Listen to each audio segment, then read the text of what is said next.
Hey everyone, welcome to Tim's Vinyl Confessions. I'm Tim Derling, and my good buddy Chris Preston from My Rock and Roll Heaven is back.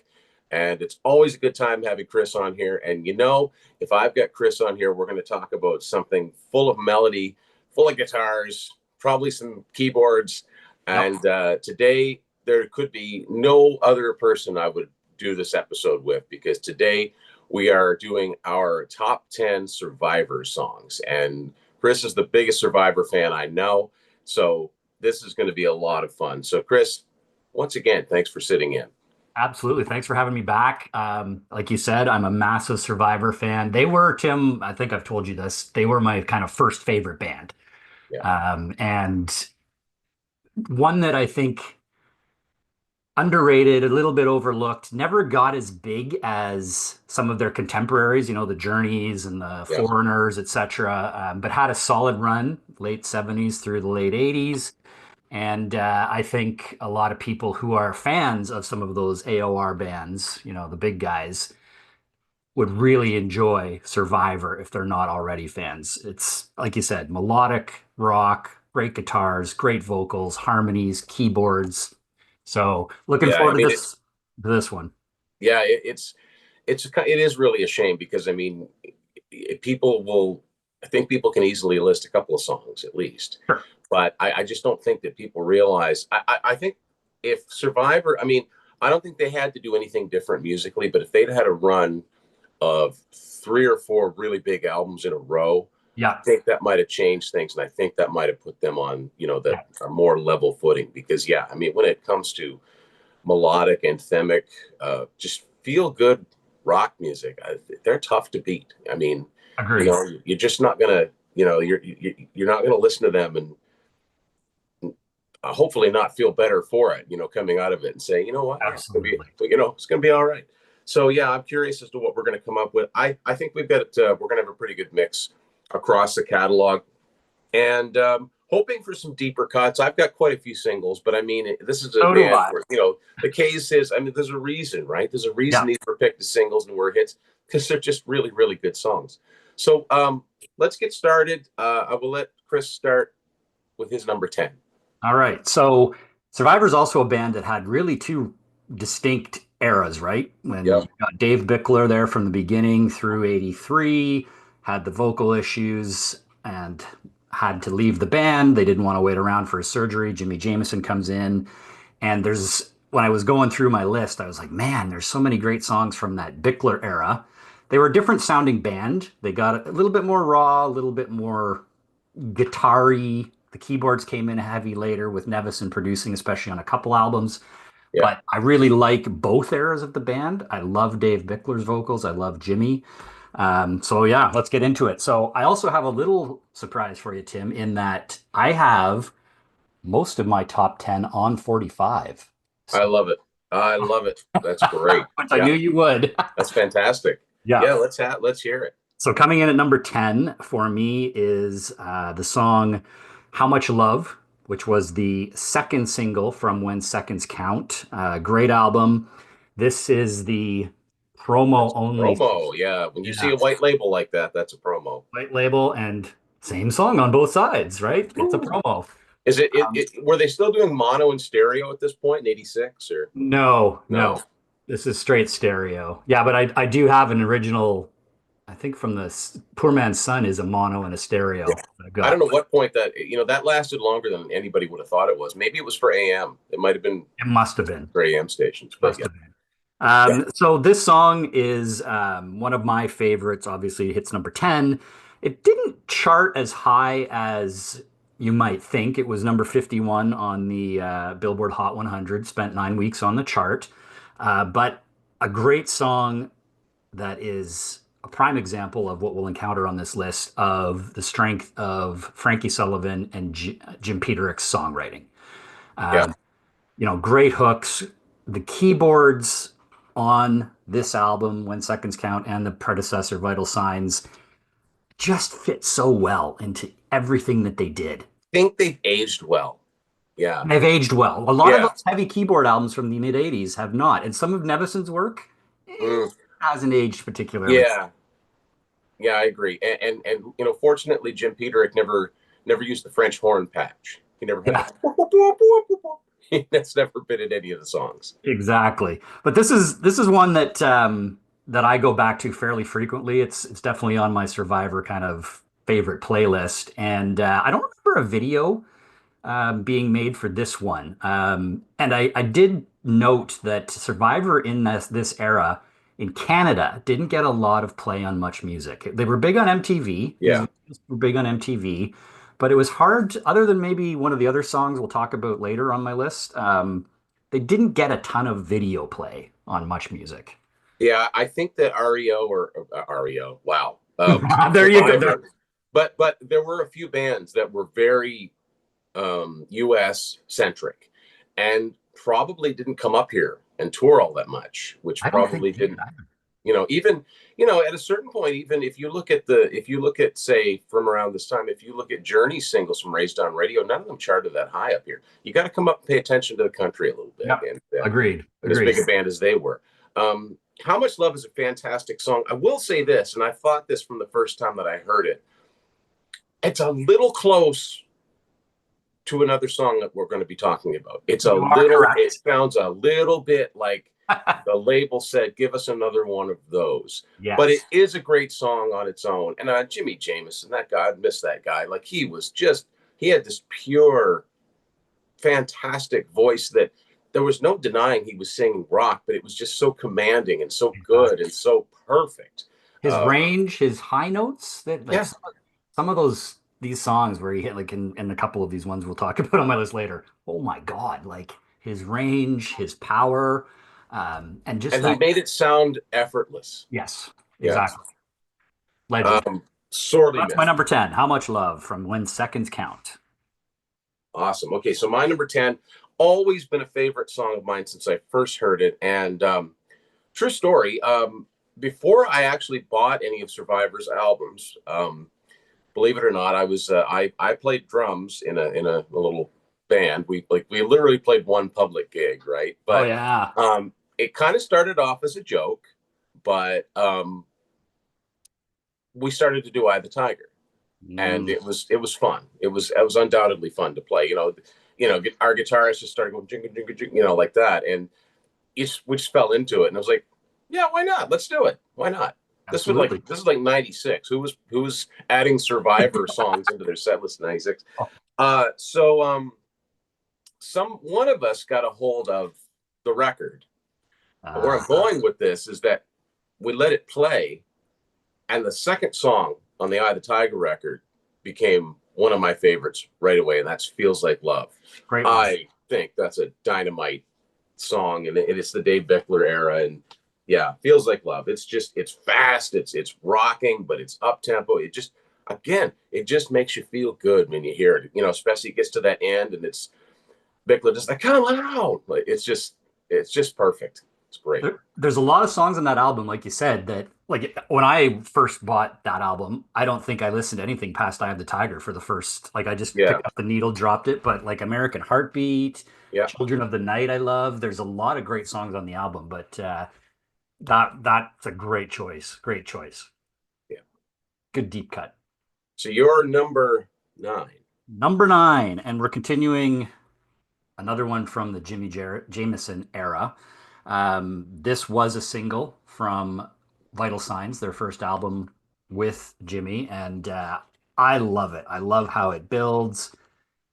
It is First Night. Yeah, I think This, it's 54. yeah, this I one remember was, hearing it on the radio. yeah, so did I. So did I. It was single number 4, so the Yeah. last one from the album, and on Scotty Brothers, obviously, and peaked at number 53 on the Hot 100. I don't think it charted in Canada, Oh, from what I God. could find. But this is just another example of the songwriting of Peter and Sullivan being so focused on melody. Jimmy's performance on this, like everything else in this album, is top notch. Frankie Sullivan doesn't get enough credit for being, because he wasn't a flashy guy, right? He didn't have No, the solos and the stuff, but what a great guitarist. but Like he could. he He had could, the ability, but he but played for the song. Always exactly. playing for the song. And that's what I like about this band is that the song came first with whether it was, again, the keyboards could have gone off the rails, I think, with a lot of these songs. Yeah, But Peterick, he played to the songs and their rhythm section throughout this era with Drew Bay and Ellis was just so strong. rock solid. Yeah, I yeah, love the drums on these yeah, albums. Mark Drew Bay's drums are excellent. yeah, So this one, First Night, really fantastic melodic hard rock song. yeah. I agree. Yeah, I mean, Jim Peterick was a guitar player more than anything. Yeah.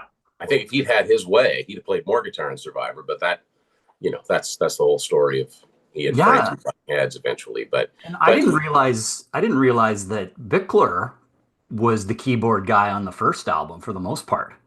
I did not know that either. Yes. Go back. I read this over the weekend and I was like, wow, Yeah. Bickler played the Well, majority. it's a pretty guitar heavy album. Yeah. So that makes, wow, I blew my mind there. Didn't know that.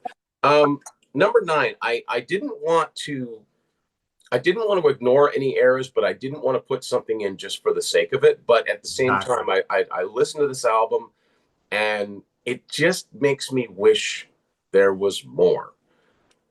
From Reach from 2006, Fire Makes Steel. Song was written years before. A lot of the songs in this album, there were demos floating around for years with Bickler on vocals. This has Jameson on vocals, and I think this is a pretty good album. I It just is wish good. that Peterick is missing. His songwriting is on here, but I mean, whatever conflict is, Frankie and Jim. It's a shame it's never been resolved, but Yeah, it's a shame. I think this is a great album. Fire Makes Steel. If they'd had their way, I think it would have ended up in the current Rocky movie that had been out at the time, and it makes sense. It's an anthem, Right. and it would have fit right in on any of their classic '80s albums. I think it's a really good song. Well, they were also great at it's a great song, great album, but they were great at writing anthems, right? Like Yeah, when yeah, the, like I mean, how many bands have there are a ton of anthems that they just like crushed it. Crushed it. yeah. And you can use that word anthemic to describe Yep. a lot of their songs. Even their love songs are anthemic. There's a Oh man. forcefulness to the choruses when they come in. Yeah, And there's one ballad on that made my honorable mention list that I think is anthemic too, but um you're right, the ballads just have that power, right? yeah, absolutely. All right, my number eight. This is from an album that I think we've talked about in the past that was almost forgotten between Eye of the Tiger and Vital Signs. It came out quickly after Eye of the Tiger. Bickler had his issues and had to leave. The label did not support it promotionally, and it completely vanished. But I absolutely love the title track, Yeah, Hot in the Game. Um, this was the first single. It only went to number 77. It charted at 16 on the Album Rock Tracks chart. There was a video for it, kind of like this casino type thing. And there's the back with Slander as the B side. But I'm surprised that this wasn't as big a hit as it should have been. It's got all the earmarkings of, this the Eye of the Tiger era Survivor. Um, and it's got a great chorus, great melodies. Bickler is great on this song. I love it. I think it's fantastic.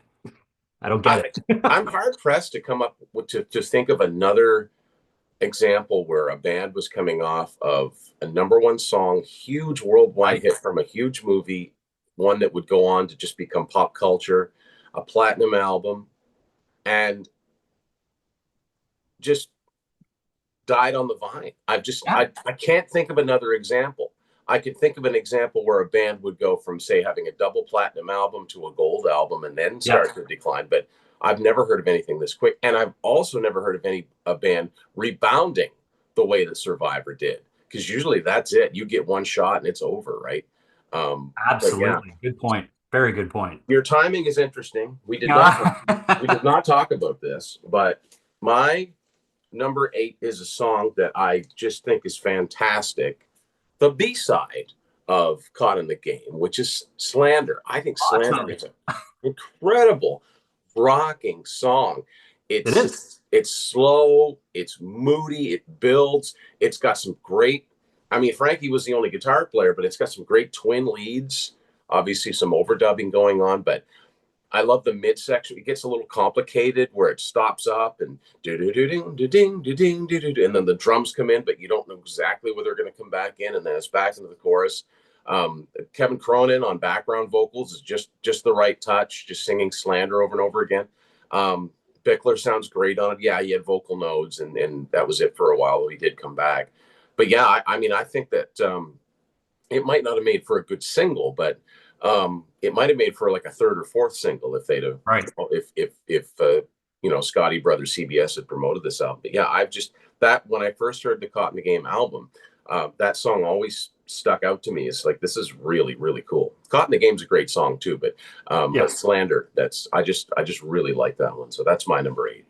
That's awesome. It's a great song. It's funny how, you know, Caught in the Game comes out and then literally nothing happens. I don't even, for the longest time, like I said, I don't remember this album. And when I went back and dug into the catalog again, it was like, and there was definitely, I do not recall hearing this on Canadian radio. I don't recall seeing the video. The first time I saw the video a few years ago, I was like, oh my God, there's a video for Caught in the Game? Yeah, YouTube was illuminating for that because like I didn't Right? know there were videos for these songs. I've said this before. I did not know that Survivor had an album between 82 and 84 until the early 2000s. And the only reason I know that is because I picked up this book about price guide for 45 singles. They had this Caught in the Game. I'm like, What what's is that? that? What? And there's a not just a song, and an entire album came out Yep. and just died. I mean, this was not an obscure band. No. Very It just strange. goes to show you that in the era of like when, you know, in this era of the 80s, when labels were throwing tons of money behind bands, that you're right. CBS Scotty Brothers just completely walked away from this thing. Whether it was because Bickler had to leave and they were like, okay, this band is done. I don't know, but very Well, weird. here's a question for you, Chris. Was there any touring behind this album? I don't think so. I That don't might have think there had something was. to do with it too. I remember seeing a very very poor quality image of, I don't know if it was American Bandstand or Solid Gold, but they're lip syncing to Jackie Don't Go Oh yeah, with yeah. with Bickler. But that's the only quasi live performance I've seen from this era. So if there was no tour, your album's really gonna That's a die. great point.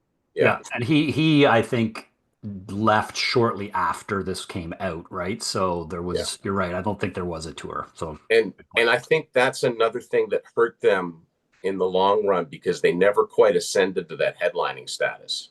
Because Correct. I think even in the Vital Signs era, I think they were still opening for, I mean, I know they would headline smaller Yeah. venues and they would do smaller tours as a headliner, but they never got on those big. They never had the big stadium, and yet their music was perfect for Oh, large buildings for people to sing absolutely. along. But I think Imagine that's these in that. arenas. Oh, I think even though they rebounded with album sales, I think that hurt them as a touring act. yeah.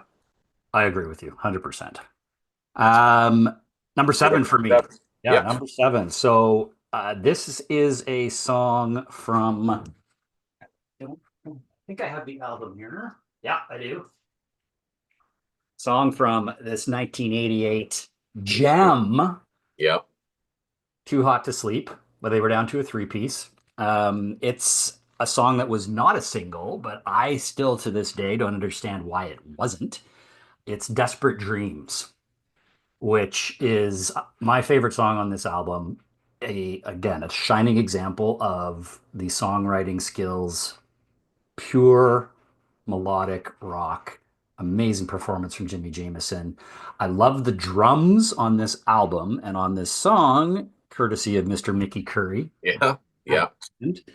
And I didn't listen to this album a lot until, when it came out. I was disappointed in it in that it veered away a bit from the When Seconds Count, Vital Signs sound. Ron Nevison was gone. It's co-produced by Frank Filippetti and Frankie Sullivan. And they definitely went like a lot of their contemporaries. I can name like Night Ranger, Loverboy, Journey, Styx, Foreigner. They tried to fit in with what was Mhm. going on at the time. The hair got long. Peter Hook looks so uncomfortable. Oh, I know. Yeah. Yeah. Yeah. Like, Yeah. That does right? not. I mean, Frankie and Jimmy pulled it off, They did. but Jim just looked. What am I? I mean, like when you think about that, does not look like the guy that wrote and sang "Vehicle" by Ides of March at all.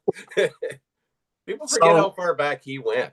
yeah, yeah. Like it's insane that he, again, they had to try and fit the mold of what was happening. Yeah. This album died, completely died. It was There's so in many similarities with Night Ranger because that came out right around the same time as and Man in Motion. emotion. My favorite Night Ranger album. Hugh Syme did both the covers, they're very similar covers, Yep. and they both died just like instant delete bin, which is a Instant. shame. It is a shame. Like Desperate Dreams, I still listen to regularly. There's a couple other songs in this album. The first single is great. Didn't Know It Was Love. Yep. And She's a Star, I really like Yeah. too. Heavy. Heavy. So this one's a lot more. Desperate Dreams is a little bit more melodic, but this album has got more crunch. Yep. It's a little bit heavier. Like I said, the drums are great, and Frankie's guitar work on this is fabulous. But I can Desperate Dreams comes into my head all the time, and Yeah. it's like it's got that Fantastic. like Yeah. that melody that you can't get out of your head. I saw Survivor once, a Oh, did you? version of Survivor in 2006, and I remember being disappointed at first because it was supposed to be Jimmy Jameson, but it Was it wasn't. Robin? It ended up being Robin McCauley, Robin McCall, yeah. who sounded good. I mean, I'm like, how's this gonna? But no, he sounded good, and they did from this album. They did Burning Bridges, and I remember thinking, wow, that's cool that they dug into this album, and what a That's cool cool. song to do. But yeah, this is an example of it just wasn't their time anymore. No. It just happens with these bands. Yeah, and then they went on hiatus, and Yeah. that's pretty much it. So next up, I've got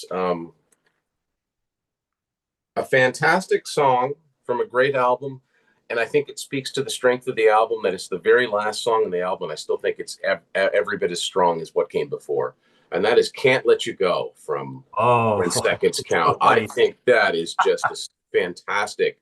Like again, it's anthemic. It's fist in the air, even though it's a love song. And yeah, I mean, I just think this album should have done what Vital Signs did. This should have been a platinum or a double platinum album, but and they had one big song off of it, but yeah, I mean, they could have mined this album. I don't know how many singles deep, and "Can't Let You Go" could have been one of them. I think it's a great song. It's a I agree. like you mentioned, the drum, the rhythm section. This is not a band that calls for flashiness, No, but Drew Bay was great. Those big fills, those big snare fills, the dun dun dun dun, like hitting the floor tom and the snare at the same time. He did that very well, and yeah, I don't know what else to say except this should have been a single, but it's fun that they have these hidden gems to discover that you wonder why they weren't a single. So that's my number seven. Man Against the World on that one is Oh just about made my list. It's yeah, bubbling under. So good. But you're right, that album should have been chock full of hits, shall we say, but yeah. for whatever reason. And So also, too, I think it's important to note that yes, they did have CBS distribution, but Scotty Brothers was not a big label.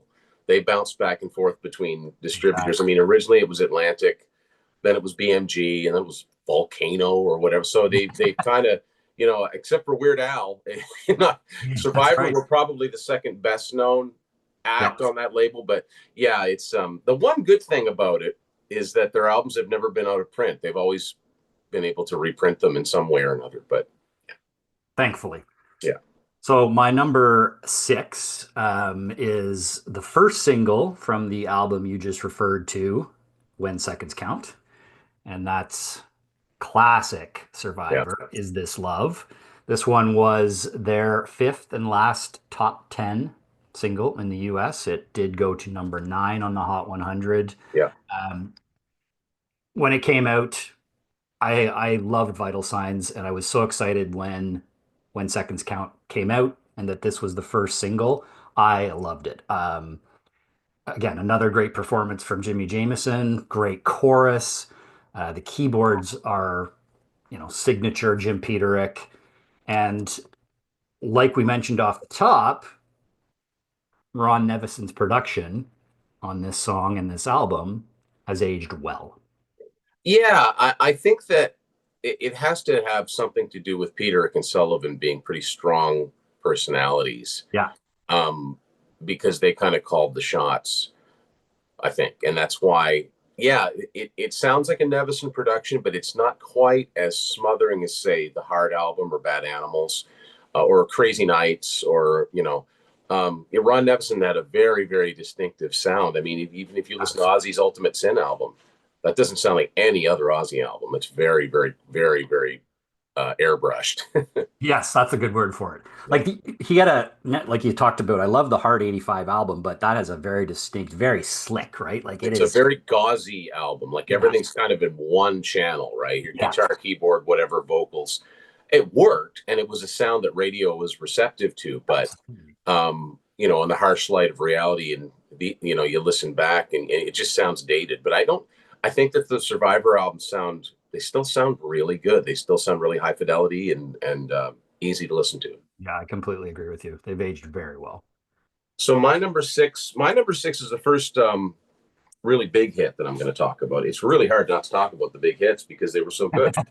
And this was a song I distinctly remember when I first started really listening to the radio on my own, top 40 radio. This was a song that was current.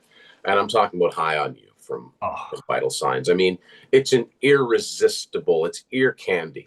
It's just perfect. 100%. Perfect blend of keyboards and guitars. Jimmy's vocals are you just want to sing along with it. And again, it's anthemic. Um, I love the bass in it. Like the bass does some cool stuff, and it's not fancy, but it's just what the song needs. And I think this song hit number 8 on Billboard. Yeah, Much Music. I remember seeing just a handful of videos. I bet you I saw Is This Love more than anything when it first came out, but only for a few weeks, and then that Yeah. was it. And I remember seeing like I Had the Tiger on Backtracks, and maybe a couple others. But yeah, they just weren't a Much Music band, No. and then their videos have more or less aged as well as a lot of other bands from the time. But yeah, they weren't a band that I guess I wouldn't have known all the videos that they did have. So that is my number 6. So now we're heading into the top 5. Ooh, the top five. Yeah. And I struggled with the top five. These kind of changed placings as I was going through the list. But for my number five, another song from the Jimmy Jamison era from their, in my opinion, best album, Vital Signs. It's the lead single, I Can't Hold Back. Oh, what a song. What a song. Made for rock radio. Um, Made for playing loud. And made for playing loud. First single, hit number 13 in the Hot 100. This was a number one hit on the album Rock Tracks Yeah. chart. And it did go to number 19 in Canada as well. It was number 73 on the year-end list of Billboard. And I think a perfect first single. So that's the first single with Jimmy Jamison on vocals. Yeah. And I don't remember seeing a video for it until way later. Yeah, I didn't remember seeing it at the time. The No. first thing I ever saw with Jimmy Jamison was The Moment of Truth. Ah, from Karate Kid. And I didn't even see that on Much Music. This is really funny. I remember, we used to borrow a VCR from my aunt and uncle who had a satellite, and somehow they recorded videos off this American channel, and that's where I saw The Moment of Truth. Otherwise, I wouldn't have known of that song's existence until the second greatest hits came out in Oh, that's '93. crazy. Yeah. Um, but yeah, Can't Hold Back is the perfect first single. I think it was a great introduction for them coming out of the Bickler era, regrouping. We've got this great new singer. He's powerful. He can hit the notes. And this one this got them back in, I mean, in the US, obviously, of course, got them back in the spotlight and made them that kind of radio friendly band I again. bet you that must have been when that started to climb the charts. I bet you they were like, it was a relief. They were like, Oh, okay, God, yeah. we did it. We did. Like we got back. We got the momentum back. Absolutely. My number 5 is a song you've already talked about, and I couldn't agree more. Hold on. I love the fact that you've got so many of these up to 45s. That's so cool. Yeah, I made a conscious effort to do that over the past couple of years. Desperate Dreams. Oh, Now, I first nice. heard Desperate Dreams on the first greatest hits because Yes. it's on there, the '89 one. So I think even the band knew that's one of the more traditional sounding Survivor songs on this record. Right. So how And weird is it though that it's on Greatest Hits and it wasn't a single? I know, yeah, the single was Didn't Know It Was Love. And I think what's the Across the Miles. I think that was Correct. equal too. Yep. But yeah, it's almost like I don't care. I like this song, and who knows? I mean, maybe either Peterick or Sullivan wanted that to be a single. I would And think so. so when Scotty Brothers was putting that out, they're like, you know what? Make this the song, the token song from uh, Too Hot to Sleep. I'd look at the name of it. But Desperate Dreams, what I love about that song, and it's a good example of just masterclass in melodic rock songwriting. I Yep. love how if you just listen to the beginning of that song, that keyboard lick, and even when the drums come in, there's hardly any guitar. It's letting that melody Yeah. set the scene. But then you fast forward to the chorus and it doesn't sound like the same song.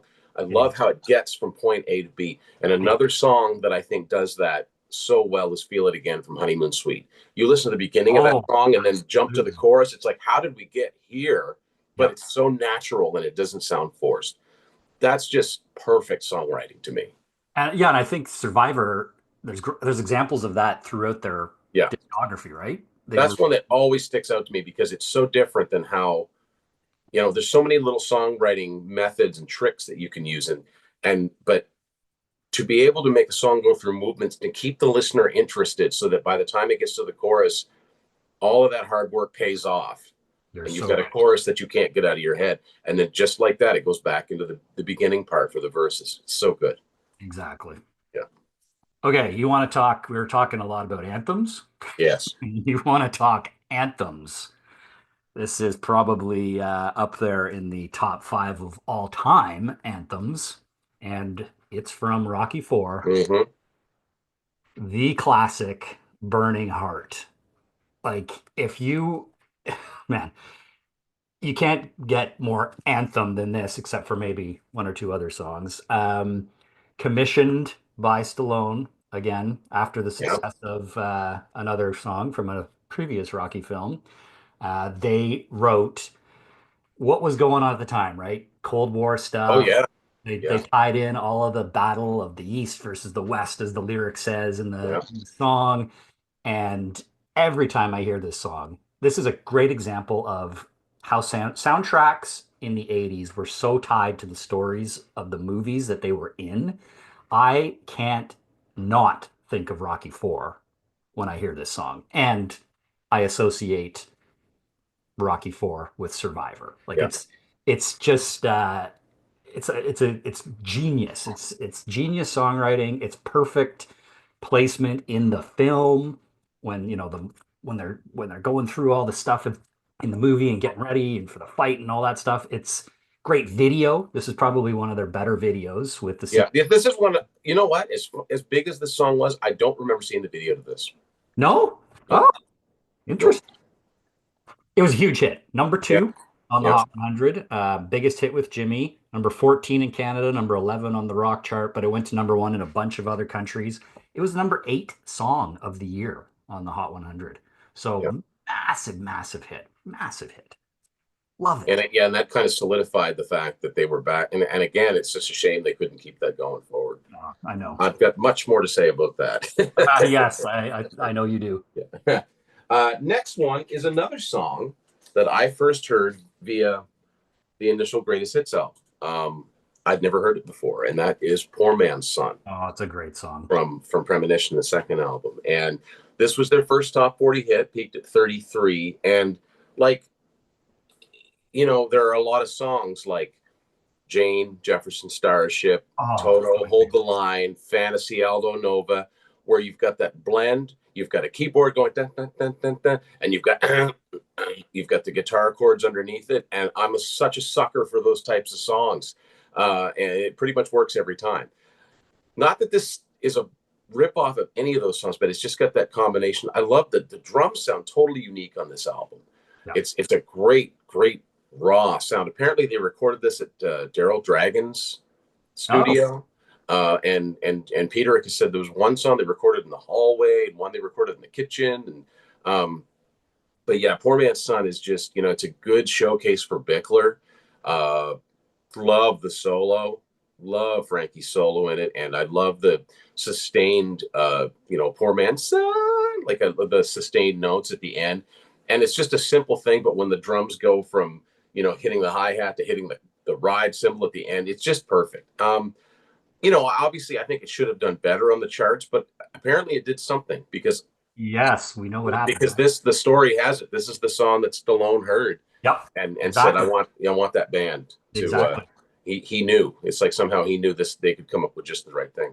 So that's my number 4, Poor Man's Son. It's a great song. It was on my honorable mentions, just bubbling under my top 10. Yeah. Fantastic track. And one that after I didn't hear that until way later in the 80s when I went back and kind of dove into the stuff before Eye of the Tiger. Great album, overlooked, underrated Let album. me ask you this: how hard or easy was it for you to find those first two albums? Because those are not ones you see that much, especially the first one. Yeah.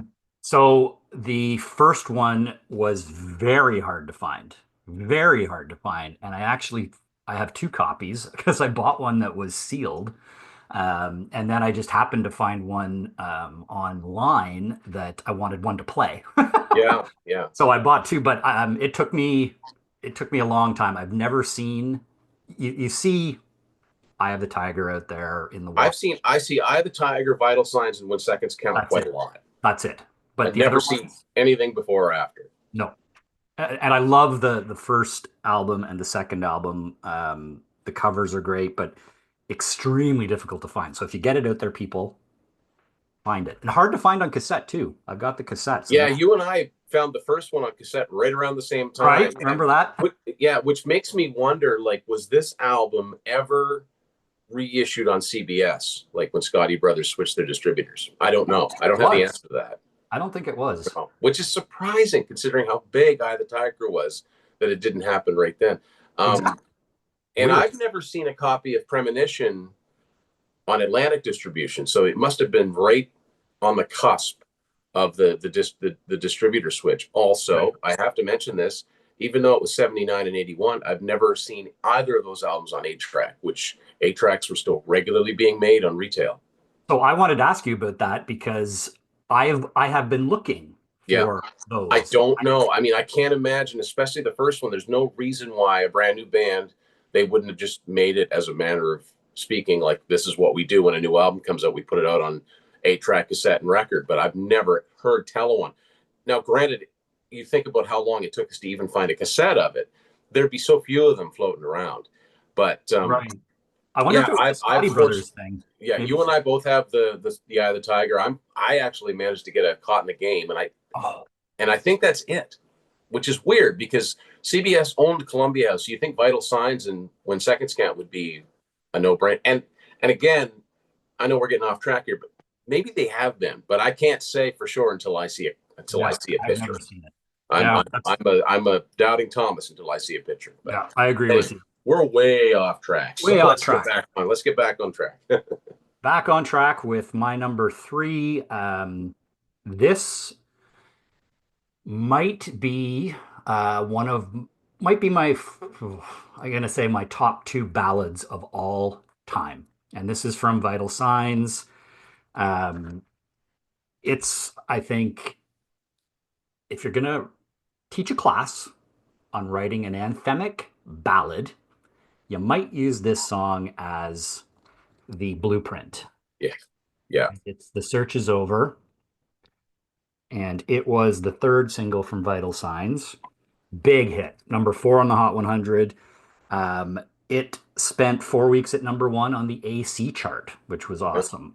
It was number 48 on the year-end chart. It went to 21 only in Canada. I remember this video though playing all the time, especially on video hits when I that's where I remember seeing it. Aren't they playing pool at one point? Yeah. Yep. It's a great video. It's a great this the lyrics, the story, there's something about it that like pulls you in. The lyric, their lyrics were well written, and I don't know who wrote them.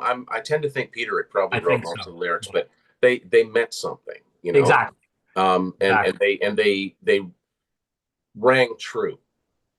There's something sincere about it. I mean, he was always written. I mean, even the ballads that weren't singles, like on Vital Sons, I think Everlasting is a fantastic Yep. ballad, and so is In Good Faith on When Seconds Count. I mean, they never. And the thing is, you're right. It's anthemic. There's nothing wimpy about this song. Oh, it builds, right? You can It's feel it. forceful and Jimmy just sings his heart out. And apparently, this was a song that, the story goes is that that last note at the end, he couldn't quite get it the first couple of times, and then Peter said something. Okay, well, let's lower the key, and I guess he said, and this is another funny thing that's happened. I had no idea that Jimmy Jameson was from Memphis, Oh no, I didn't know that and either. he's got a strong, like he had a strong Southern accent, Yeah, the little bit of the twang. Yeah, but you'd never hear it in his vocals. not ever.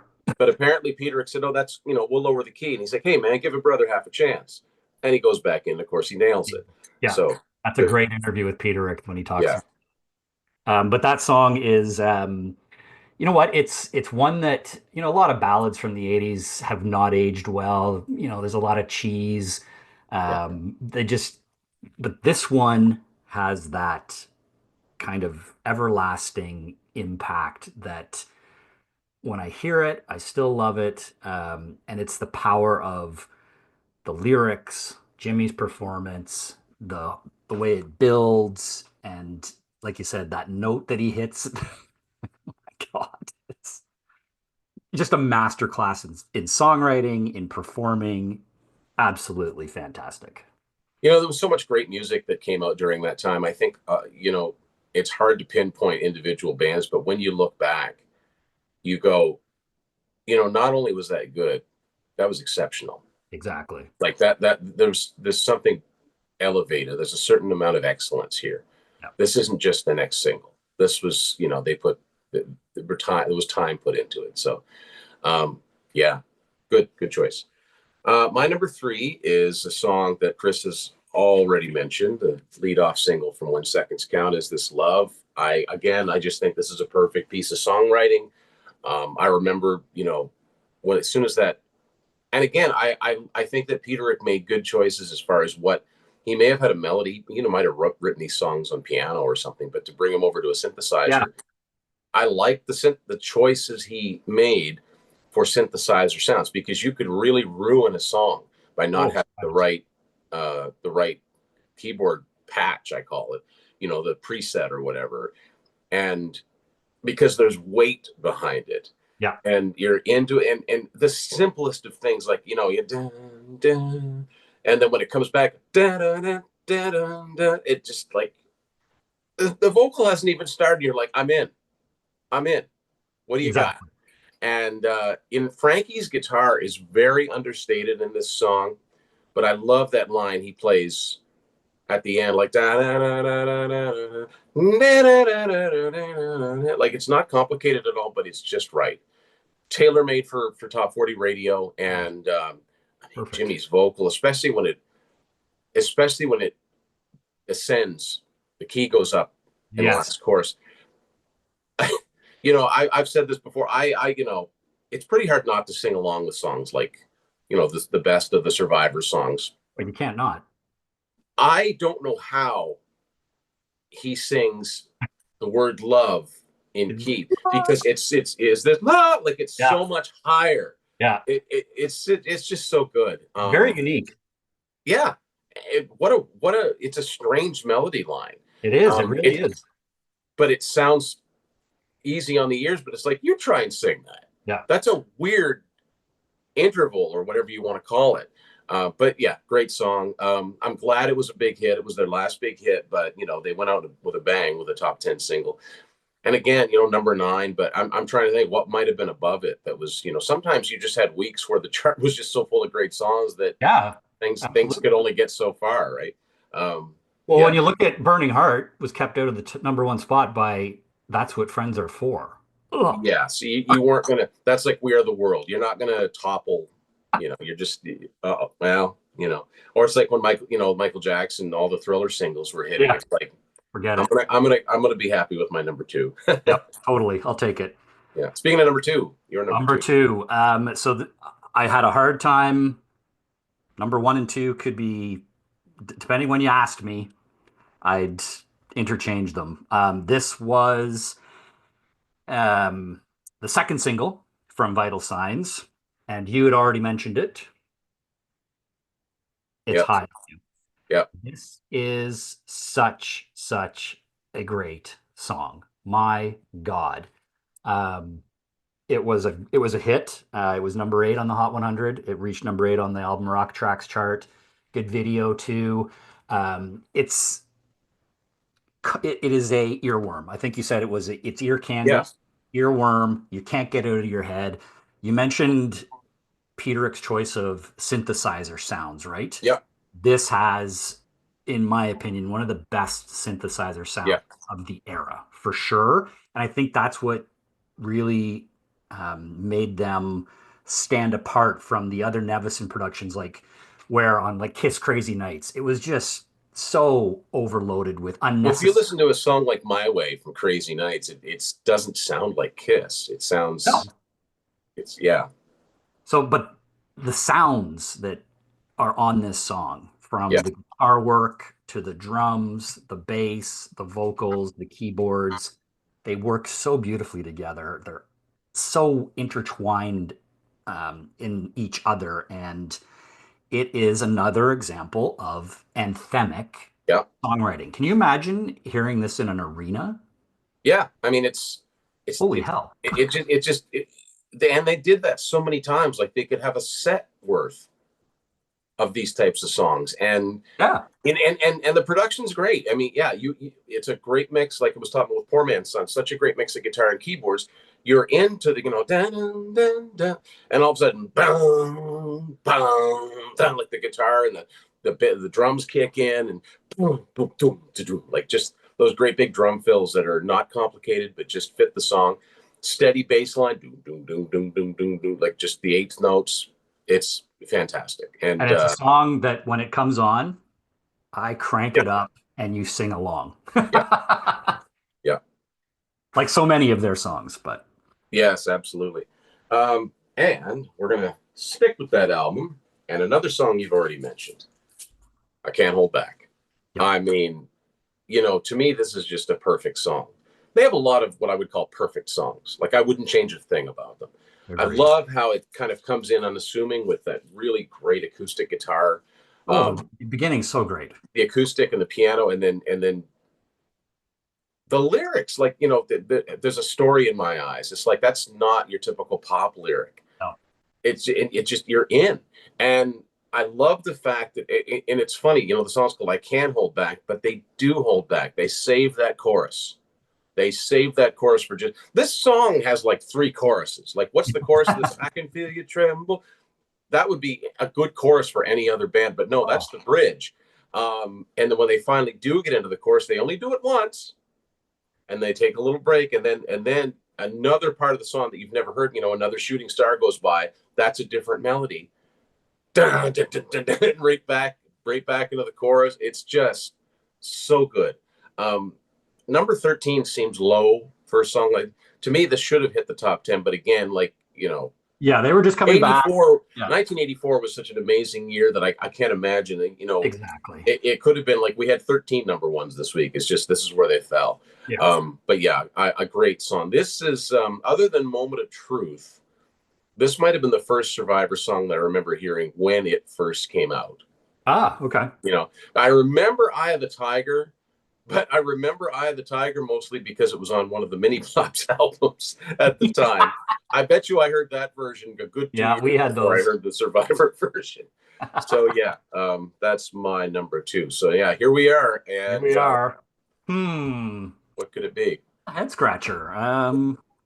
Well, I think we everyone knows where we're landing with our number one song. In my opinion, the best rock anthem of all time, and there are a lot out there. This one, Yeah. Eye of the Tiger, their classic from the album of the same name and the theme from Rocky 3. Now you must have two different countries sleeves there. Yes, so this is the North American single. This is what was issued in Europe. I like that. That's cool. They obviously were playing up that it was tied into the film, Yeah. so in Europe. This, we all know the story, or if you don't, right? Stallone wanted another One Bites the Dust, couldn't get it. Heard Poor Man's Son, went to Peter Rick and Sullivan. There's a lot of different, Stallone left a message on my machine, according to Peter, Yeah, all yeah, that yeah. stuff. But he wanted a song that had that like, right? Sound Punches like punches. Yeah, tied into the punches. yeah. And they wrote it. They lifted the line, Eye of the Tiger, from Apollo Creed's line in the film. The demo is what you hear at the beginning of the movie. That's the demo version that was recorded. This is, like I said, in my opinion, the best rock anthem of all time. It was my first favorite song. I have played this thing to death. I still, when it comes on, crank it up. It has not lost anything, in my opinion, in terms of the sound it still sounds just as fresh as it did in 1982. The beginning, that guitar in the beginning, right? Like, oh my God. And then it comes in, dun, dun, dun. And Bickler, this is a performance that I think is iconic in terms of vocals. The lyrics are brilliant. Again, if it's Peterick, oh my God. Like, they wrote a song that perfectly describes a film. Like, Yeah. exactly what the And yet, if story you've is. never seen the film, it doesn't matter. You're not. It It doesn't doesn't. matter. It's not dependent on anything. They No, work independently of each other. no. And it's a song that is forever, like I said about Burning Heart, intertwined with the movie. I can't not hear the song, and I love Rocky 3. It's such a great film. And if I see Rocky 3, I'm always that beginning of Rocky 3 when the song plays is just such a great start to a movie. But I'll leave you to talk about kind of the success of the track and the commercial success, but Wasn't it it's one of 7 weeks at #1 or something like that? Yep. Yeah. 7 weeks at #1, huge hit around the world, 8 times platinum, all the like Grammys and nominations for Oscars. And I didn't look, I should have looked, but I think it's one of the most streamed Oh, songs I would imagine. of Yeah, all time. I would imagine. Yeah. Yeah, and it's evergreen. It's never going to go out of style. It's become a metaphor for boxing. Yep. And it's pop culture. And boy, if a band can do that, you know, like again, here's a good, Dave Bickler and Jimmy Jameson are two guys that the average radio listener would not know their names, but they know their voices. They've sung along with them. They just didn't know their names, Very good point. by virtue of having, the success that they had. And yet it further boggles the mind after all of that, the next year they put an album out, it dies. That's just like I just don't understand the nosedive that it Yeah. took. It's just very strange. Now, spoiler alert, "Eye of the Tiger" is not on my list, and it is a great song, and Oh my God. it kind of goes without saying. It kind of goes without saying. So the dilemma that I found myself in, I wanted to shed light on Okay. all of the songs that I talked about, and it's like, well, how can I leave "Eye of the Tiger" off my list? Is it my favorite? No, it probably isn't. It's a great song, but how can I not have it at #1? So that's why it's not on the list. I didn't know what to do with it. What do you do with "Eye of the Tiger"? That's Um, crazy. I made the assumption. I shouldn't have done that.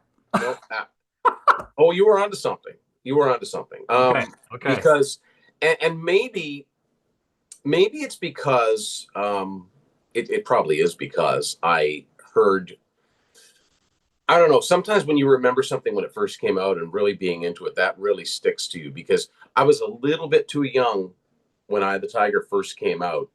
It was impossible to not hear it. Like I said, it's pop culture. Even in a house where nobody had any rock albums at the time, you Right. knew that song. It was like, when I think of that song in that time period, I think of songs like Rosanna and like rock songs that were infiltrating, right?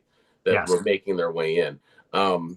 So that leaves with my number Oh, one, forward to this. Burning Heart. Oh, yes, yes, yes. I uh I cannot say enough about this song. Um I think that the highest compliment I could pay like an anthemic song like this, it actually makes me want to exercise, and I'm not an exercise guy. This song, that I get so pumped up listening to this song. It's got that. I think every millisecond of this song is perfect. As Yep. soon as it comes in, like it just, you're off to the races. The guitar is fantastic in it, and I'm skipping ahead, but the solo at the end, oh my good, like it's just, Yeah, it's Frankie Sullivan does not get enough credit, and I like the sound that he gets on that solo because it's always sounded to me like he didn't have the his treble turn all the way up. Like it's not a distorted sound, right. but he's playing some pretty fast licks there, and it's just I mean that part where after the solo ends, it's like tailor made for radio for the DJ to come on and start talking. Which is why it's nice Yeah. when you finally get the album to hear it all the way through to the end. But you're right. The lyrics were very, very spot on. Sadly, they I they know, right? resonate today. Mm. But the chorus is just, I mean, it is beyond anthemic. It just, I don't know. The middle section, the hi hats, do do do like all of it. Like I can't. I will never ever get tired of the song. This song will never come on, and I won't crank it up Yeah, I loud. know it's one of your favorites of all time. It's just so amazingly good. I think that if Survivor, imagine if Survivor had been back with a brand new album and it was When Seconds Count and this was the first single. Oh man. I think it would have been a very different story. I think they would have sustained a few years longer because this never ended up on an album. It's on a reissue of When Seconds Count, but it wasn't part of the album. It was like almost a year before they came out with When Seconds Count. But if they'd picked up on the momentum of this song, but I think that I can't say enough about it. And if people say, "Boy, you're talking an awful lot about this song as opposed to Eye of the Tiger," I'm like, give this a listen. Like Absolutely. it's so good. And it's Sullivan and Peter produced it, and the production is just fine. Yep. You know, so yeah, we're talking about a band that just had endless songs in this genre. I mean, it's not like the rest of their album tracks sucked because they No, didn't. You know what I mean? Like no, very you could deep. look back. I could think of a bunch of songs that that if I didn't really do an honorable mention list, but I'd love Take You on a Saturday. I think that's one of the great early tracks. Love Somewhere in America. The One That Really Matters. Uh, Popular Girl. Uh, oh, I love the shoot. Broken Promises. Yep. I mean, there's all kinds of songs like that. They're not a band that put their best foot forward on their singles and their album. The rest of the stuff is filler. Far from it. Oh, So far from it. they're fully deserving of another look. And if I was going to recommend something to someone, I would say get the Ultimate Survivor that Yeah, came out in that's 2004. definitive. That would be a really good start. That's chock full of stuff. If you're a 38 Special fan, it's got Rockin' Into the Night, their original version of that, which is pretty well the same It's backing track, I think. yeah, it's crazy I remember reading that didn't make the album the Survivor album because it was thought to be too Southern Too rock, Southern, yeah. which is like what? It it's a great song. And It's a Peter, great rock song. I don't hear a lot of Southern in it. That's one of the things I love about 38 Special. There's right? technically they're a Southern rock band, but they were so good No, at being a little bit more and being a little bit more radio friendly. But yeah, it literally sounds like they took Don Barnes' vocals off and put Dave Bickler's on. The backing track sounds almost totally. exactly the same, even the guitar solo. Yeah, So yeah, exactly. that's on there, but it's got The Moment of Truth on there. It's got Rebel Girl on there, which wasn't on every pressing of the first album. Yeah, The Ultimate Survivor from 2004. If you can find that, I would say Highly that would be recommend. a really good place to start with Survivor. And if you like what you hear there, get Vital Signs, get When Seconds Count, and then go from there. Exactly. Yeah. So, Chris, I want to thank you for doing this. This is a lot of fun. What this does is makes me want to listen to Survivor, which I I was just gonna say I'm gonna do that after I get off with probably you. will. So, Thanks. Yeah. Thanks again for having me back. This was a ton of fun. Love talking about this band, like we said, that doesn't get enough I recognition. don't think so. Yeah, I think that in terms of this, a lot of people know their, a handful of their songs. Maybe a lot of people know their songs and didn't realize that they sang this one and this one Yeah. too. I didn't know that was all the same band. Yeah. And I just, they're worth another look. If you're into this type of thing, if you're into this type of music, it doesn't get much better. So, Exactly. so folks, don't forget, subscribe to My Rock and Roll Heaven on all the social media All the platforms. socials. Chris has always got great content. What have you got in the works? Well, new year, and I'm hoping to delve a little bit more into doing some videos, which I'm looking forward to, some shorter videos that I'll post on X and on YouTube. So I've got some things in the works there. Like you said, you can follow me, My Rock and Roll Heaven, on all of the socials. Got some shows lined up. I'm gonna hopefully be doing a little bit more reviews of shows that I go to, which I really enjoy that aspect of sharing my love of rock music and looking to really delve into a lot of new rock music. Again, some of the newer bands just published my top 20 of 2024. So if you're on X and on Instagram, Facebook, check that out. There's some new bands on there that I think deserve a listen, as well as some great albums from some of the legacy acts. So lots happening in my world, and appreciate you having me back, Tim. And everyone, subscribe, Tim's Vinyl Confessions. Amazing channel on YouTube. You're gonna love it. Checks in the mail. Oh, man. Yeah. Thanks, Chris. And I want to thank everybody for watching this edition of Tim's Final Confessions. Go listen to some Survive.